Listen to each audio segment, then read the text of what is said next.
All righty. Did she get her money collected or what? She's working on it. She put out a call for money. She wrote some letters, and then I think she decided. I'm not sure if I'm heard or not. I'll relay that. I'll relay that. Give him $50. I know somebody who would donate. Every little bit helps. I believe so strongly in this experience, and a person from this kind of culture who spends time actually Oh, okay. that kind of culture comes to life. The outlook is forever changed. Absolutely. And that's so important. That's good. I'll relay that. I'm glad you can hear me. I was a little bit concerned because I didn't see the little green showing up on my microphone in Zoom, so I wasn't sure. Usually my first indicator. So. All right, to get started, feel free. Oh, no, I can. But she just hasn't brought herself to put out another set. Just a second here. I'll definitely, I appreciate that. I'll relay that and see if she'll send out. And I understand where she's coming from and not wanting to ask people, but me too. I think it's also good to give people like us an opportunity. Yeah, and to be champion. Okay, so I've gone ahead and muted everybody. That might make it a little easier. And I was just gonna look at something else. Yeah, no, we're good. Okay. So we do have some developers standing by today, so please feel free to ask questions in the chat if you have them, and we'll try and get them answered. Especially if you're having any technical difficulty, we can try and help you with that. If you're new to these webinars, we just walk through some basic house rules. First, if you could mute your microphone when you're not speaking, that'd be great. And feel free to use video. I think it's a new year and we're gonna give it a go. So if you feel like using video, please go for it. I think that it would work just fine. And we can ask questions in the chat. We're gonna spend the first 20 minutes in a presentation, and then the next 20 minutes will be I'll be available for Q&A. And of course, be respectful to others. So, I'm having trouble moving to my next slide, and I'm curious as to why that is. We're going to go with the navigator. All right. There are some resources available for you. We mentioned these at the top of every webinar. If you'd like to learn more about our team, my name is Ann Griesel, and I'm from the Biology IT team here at Iowa State. Please feel free to check us out and check out the website at biology-it.iostate.edu. And you can also view the luggage showcase. So oftentimes our webinars are related specifically to how to edit within luggage. Today's, however, is really specific to menus, and it does have some components that we've created for luggage, but there's a lot of concepts that really are more generalized, and I think anyone could potentially benefit from. And you can also see the luggage web development documentation if you'd like to learn more information about the platform itself. And then the digital access website, which has some great information on it about digital accessibility. And John Rierick has put these links in the chat for you, so please feel free to browse them throughout the webinar and take a look. So first, we're going to talk about magnificent menus. That's just something I made up. I understand that sometimes menus can be a challenge, right? We have a lot of stock in our menus, and what we want to highlight and present to people and how we want to do that effectively. And it becomes challenging, especially if there's a large group of people that are trying to determine the proper menu items. Everybody has different wants and needs, and different levels of importance for some of these items. So I thought today that we would take some time to maybe discuss some of the best practices and some things that we as the biology IT team have learned about menus along the way. So first of all, we'll go through some menu basics, and part of that is going to be a discussion on landing page. It should be brief, but I'd like to bring that into this conversation. We will also talk about menus and what they look like on various devices, and some of the must-haves in your menu, things to think about when you're creating a menu. And then we'll dive into a concept that has really grabbed hold of me for a few years now, and it's this idea of people visiting the websites, and they get to your content in many different ways. And so we'll discuss what that concept is about and what it means, which can probably also help you with determining your menu items. And lastly, categories and tags. How do categories and tags play a role, and how can they help me when I'm thinking about my menu? So let's get started with some basics. So it's true, today is mostly going to be a slide deck, but I have some screenshots and specific information. Feels like we can get the most out of this discussion in this way, but we may pull up some sites throughout the conversation, especially if you have a question. I'd be happy to address those. So what is a main menu? A main menu is considered the items that are listed at the top. Usually it's at the top of your website, or it's along the left side of your website, but it's the menu that shows up when you first land on a page. Now the secondary menu are essentially sub-items of your main menu. And there's two examples of a secondary menu that are here. The first example puts the sub-items underneath the main menu title, and the second item shows the sub-menu items in a drop-down. So I'd like to take a second and talk a little bit about those differences and discuss kind of some theory and thought behind those. So as many of you know who have met with me, we've talked a lot about the secondary menu.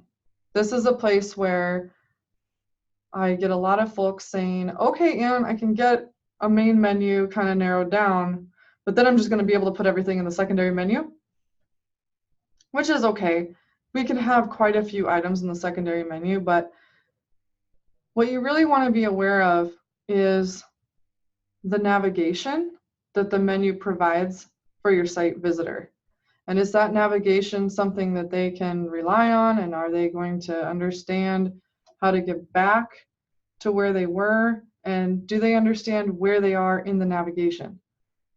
So in some cases, like the drop-down example, where we have faculty, staff, and students listed under people, it makes perfect sense for that to be a drop-down because there's really only a few items there, and it's really intuitive to see the word people and be able to know where to get back to. Because when you select faculty, for example, you'll be taken to a page that lists faculty, but your drop-down menu will disappear, and you're going to be essentially looking at the main menu. And so the person that used the drop-down will have to remember, oh, I went to people, I selected faculty. So in this case, it's a good option. I think it works fine. If you have a secondary menu that's a little bit more extensive and has quite a few items, and maybe it's not as evident that IT support people are under the people tab. I mean, and we'll talk about that in the multiple mental pathway discussion. However, when you have a submenu that's like the second option here, this faculty item is selected, and when you are viewing the faculty page, the menu stays with you. So you're going to know where in the navigation that you are, And so that's a good consideration to have when you're determining the best menu structure. Also, I feel that it is important to provide some consistency with your menus. So if you're going to go the drop-down route, then it's probably best to do that across the board. If you're going to do the secondary menu where it stays, it's probably best to do that throughout. The only exception to that we've used so far in the luggage platform is the content by category, because essentially the content by category is a search. And so it's really helping people do a search without them having to type a word in a search box.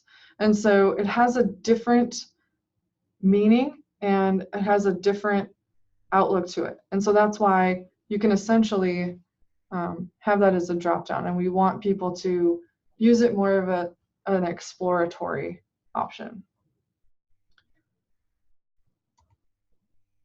So there's additional menu types, right? So we talked about the main menu, which is considered a primary menu. We talked about the sub-menu that's considered a secondary menu. And then we talked about, or we're going to talk about the third level, which is a tertiary menu. In certain cases, you may find yourself needing a third menu.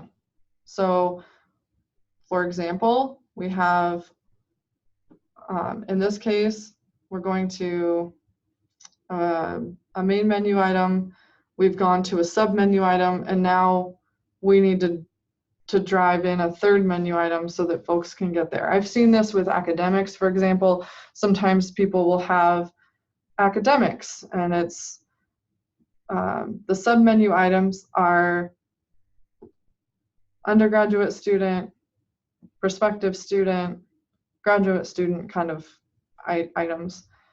And when you select graduate student, which is the secondary menu, you may want a tertiary menu to list some more items there, and that would be a good reason for that. Essentially, it'll stay either on the right or on the left, and I've seen it done both ways, and we can have a conversation about that in regards to your website if you'd like to have a tertiary menu and the best way to accomplish it and what makes the most sense for you and your content. We've also got additional options, and when we started working with content editors, we realized that sometimes they wanted more of a landing page, and we'll go into what that is, to land on a piece of content, or a page that has various blocks on it that help promote other content on their site. And it would be nice to have a very controlled box where a content editor could put in specific links, for example. And that's what a content card block is. We also found that when creating landing pages, sometimes it's necessary to have something like this block, but in a horizontal format. And so we've made that available as well. And so if you find yourself in a position where you feel that a horizontal menu would be good, then we could help you with that. And that essentially could be considered a tertiary menu if you wanted it to. But for example, this freshman learning community is actually a page that is not part of the main menu structure. It's more of an academic page that's listed on a landing page, and it has a couple accompanying pages that belong to it. So it's not necessarily part of the greater menu structure, but there are related pages that the editor wanted to make links to for that content. And so again, there are specific strategies to pay attention to depending on the type of content that you want to add. And I'd love to hear your ideas, and I'd love to sit down with you and talk about all of these different options and which might be best for you when you're trying to accomplish your goals. So what's a landing page? A landing page is essentially an internal page. It exists to provide interest that's visually appealing to a visitor, And generally, it can provide a nice way to highlight content in a specific area of your site. So, for example, on the crops website, we create multiple landing pages for some of the major crops that folks are researching and learning about. So, for example, you're seeing the crop landing page, but we have one for corn, we have one for soybeans, we have one for, I can't remember the other one, but anyway, I think there's pests and various landing pages.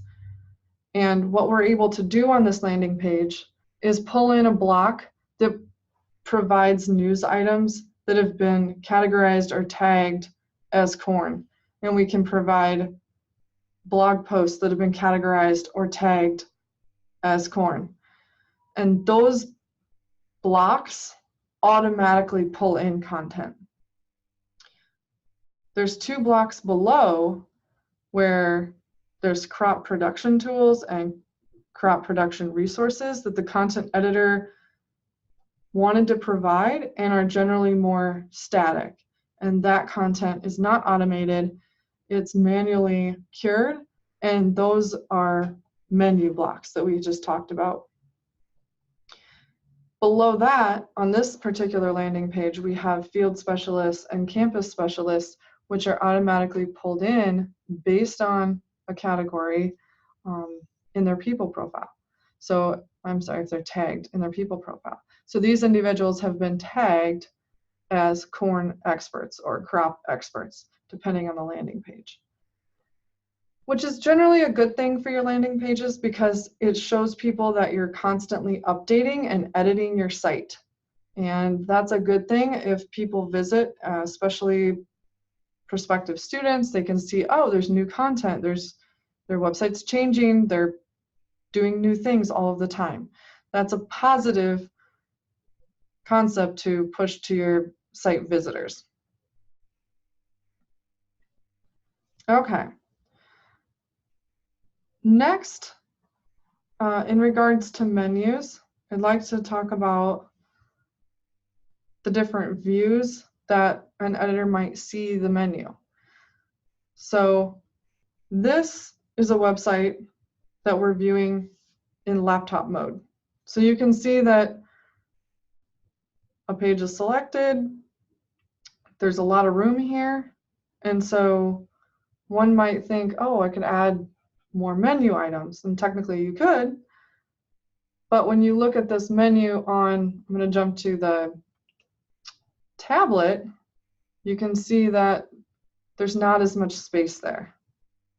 And so what will happen if you extend your menu too large is that those main menu items will drop and they're going to wrap automatically because our websites are responsive and mobile friendly.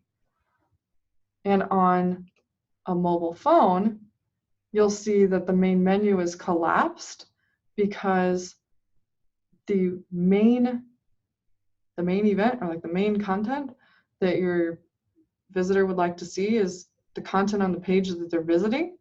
And if you automatically have that menu displayed, they have to do some work. They have to scroll and find, do some work to get to the main content that they're looking for. And you can see that if you did have too many menu items here, it could potentially be a challenge for someone on a mobile device trying to navigate your site and, essentially making them scroll and have potential difficulty like getting to that content.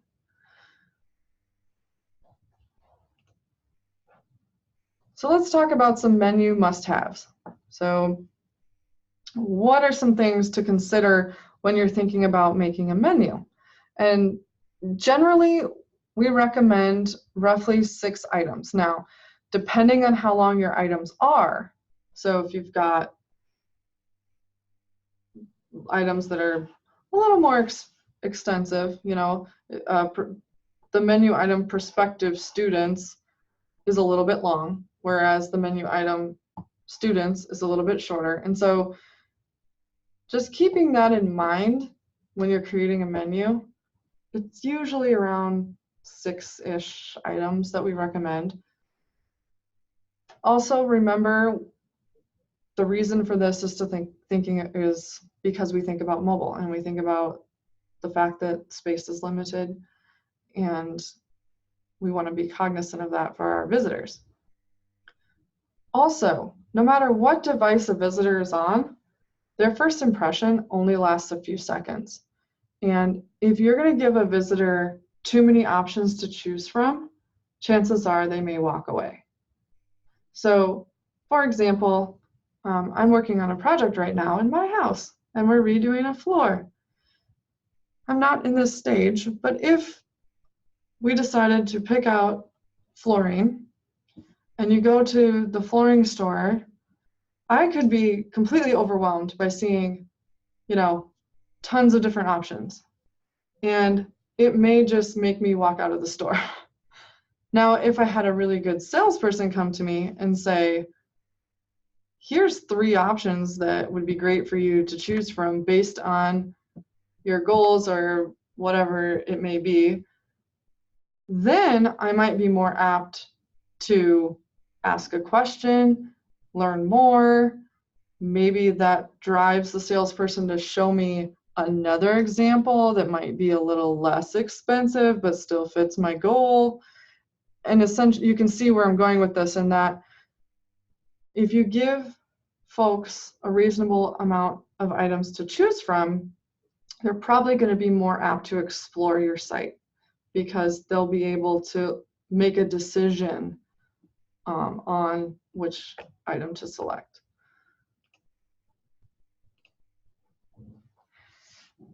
That also helps because people have multiple mental pathways. So if you give people only a few options to choose from, and it's easy for them to decide which item to choose, you're mitigating the difficulty that people may have coming from multiple different perspectives and pathways. So for example, if you provided a bunch of main menu item links, you've got many different types of audiences. So I, as a parent, may not search a university website and think of the same terms as my prospective student who's searching the website, as maybe a collaborator who's searching your website. And you can see where if you provide terms that all 3 of those audience members are going to identify with and be able to start from, chances are they're going to stay on your site. Many people get to content on your site not by navigating your menu. In fact, I would encourage you all to look at your PWIC reports, because those reports are going to show you where people are coming from to visit your site. Are they coming from Google? Are they coming from an Iowa State homepage? Are they coming from another site that's promoting your program? Where are people coming from to arrive at your site? And you'll be able to see that folks don't just come to the homepage and then navigate from there, but generally they may land on your page because it came up in a Google search result. And in order to have excellent search results and have yourself show up when people are doing a search, you'll want to make sure that you have excellent categories and tags. And so, as we've talked about in the past, all of the pieces of content that you add to your site require a category and a tag.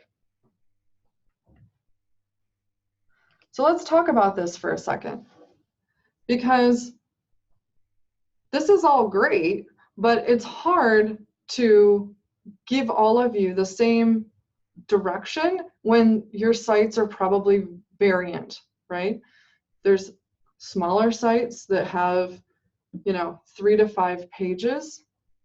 And on those websites, a main menu for all of your pages may do it for you. And in that case, all of your pages do live in a menu.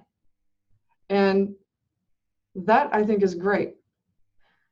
Even in some cases, I know it's hard to hear, but you may not even need the search bar if your site is only 3 to 5 pages, because people are going to be able to get to everything and see everything that you're providing them as far as content and information on one page. So you may not need a search bar. However, that doesn't mean that we're going to get rid of categories and tags, because we still want to communicate to Google what's on your 5-page site. So if somebody lands on a Google search, we want your pages, even though you have 5 of them, we want them to show up high in the Google search. If you have a large site, it's just not physically possible to put all of the pages in a menu, right? Like we've gone through, I think last year at this time, we did a presentation and kind of talked about like the Nike website and how there's probably thousands of pages on that website, if not more, and they're not all in a menu, okay? So it's important to categorize and tag so that your content is found and that your site visitors can find your content easily by doing a search. And most visitors will expect to do a search if they're on a large site. And again, they will probably get to your pages not by visiting your homepage, but maybe by doing a search in Google. There's one other point I was going to bring up with that, and I forgot what it is.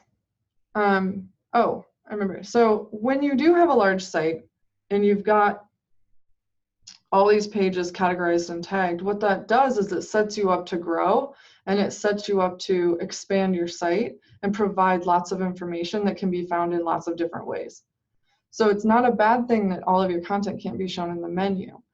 But it is going to be more important to focus on categories and tags so that people find what they're looking for and even find what they don't know they're looking for, like me and my flooring.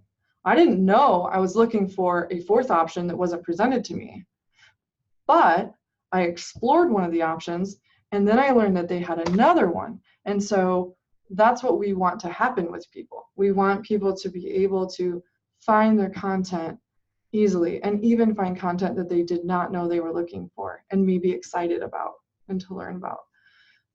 A medium site, these are a little challenging, and I've run into a lot of folks that would fall in this category, right? So most of your pages are in the menu because there's not a huge amount of pages on your site. However, you're starting to grow and you're starting to add a lot of content and you're excited because hopefully it's easy for you to add content. And so this becomes a little bit more challenging to determine what's in the main menu and what's not.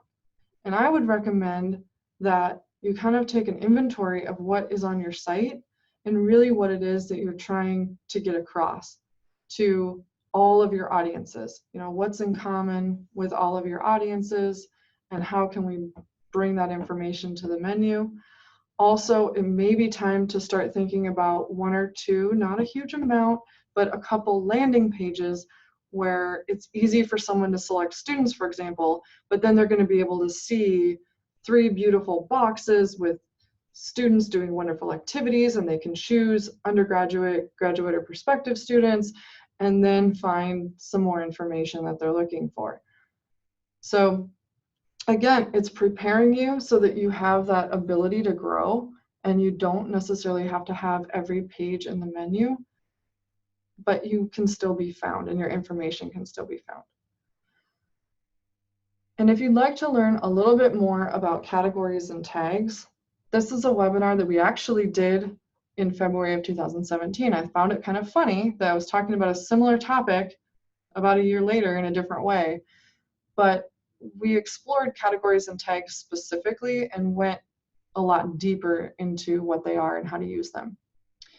So I'd recommend that you do that. And it is really important to keep categories and tags in your head at all times and really focus on making those terms excellent terms. Because it's when you do that that your PWIC reports are going to look really good to you and your analytics are going to improve a lot. So we want to help you do that. And that's why that's why at biology IT, on the biology IT team, we really do take menus seriously. And I firmly believe that you all know your content and you know your audience a lot better than we do. But I think that by us collaborating and getting some of these concepts into play, we can really help you create menus that are going to be successful for your visits and successful for your visitors. So it's just kind of something that I wanted to dust the cobwebs off of and bring to light again, because it is really challenging to focus on that. And especially as a content editor, it's a huge role and it's very difficult. And there's a lot of faculty members, there's a lot of staff members, there's a lot of community around you that have very high expectations and desires, needs for the website. So it's really important as a content editor to really see yourself as a change agent. And to be a change agent really requires a lot of practice, I have found, but it's really important to just take some time to maybe explain just a couple of these concepts. It doesn't necessarily have to be, you know, look at Anne's 25-minute presentation, because we don't want to do that necessarily, but it is important to maybe pick a couple of these things that you can put in your tool belt and use to help with conversations when you're meeting with groups of people and talking about your website and your homepage. And I'd be more than happy to be part of any of those meetings or conversations with you and help direct the conversation if you need that support. Okay, so that's it. It was a little longer. I went over 20 minutes, but you can view all of our events on the archive. So we're working on getting all these webinars online, and we've pulled a few that we were behind on, and we've been slowly adding those videos. So please take a look and see, because there may be some more videos that are new of some of the older webinars that we did. We do want to make sure to caption them, and that's why it takes so long to get them up. It's really not hard for us to do that, but it just takes time to make sure that they get captioned properly, and we really want to make sure to do that with these. So, okay, I can stop talking now. If there are any questions, please put them in the chat. I am happy to help answer.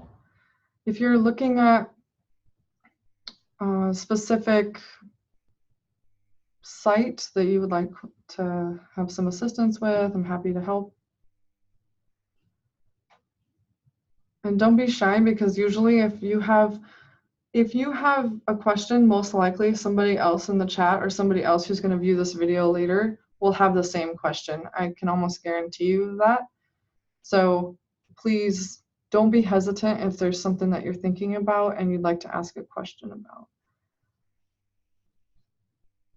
I will make these slides available online, and that I can do right away. So these slides can be available that you can kind of look at and review. Okay. My plan is to get a bunch of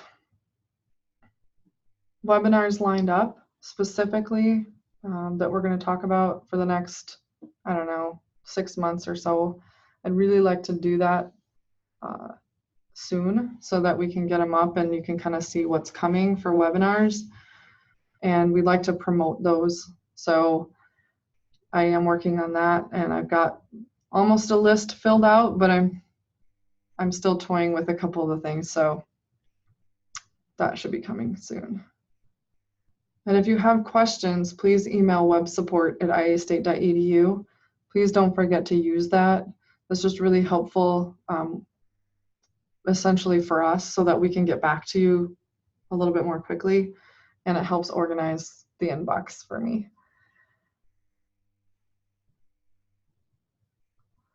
And there's a question about, creating content cards for landing pages. And the answer to that question is no. You have ability to edit content cards once we've placed them for you, but just not to add them yourself. And it's really just because it's regions that you'd have to have access to, and we want to make sure that those blocks only show up on the pages that you intend them to. That's the only reason. And that we can have a conversation and talk a little bit about where to place those blocks best. But once they're there, you can edit them. So you could totally change, I mean, you could change a picture and text and link out however you'd like.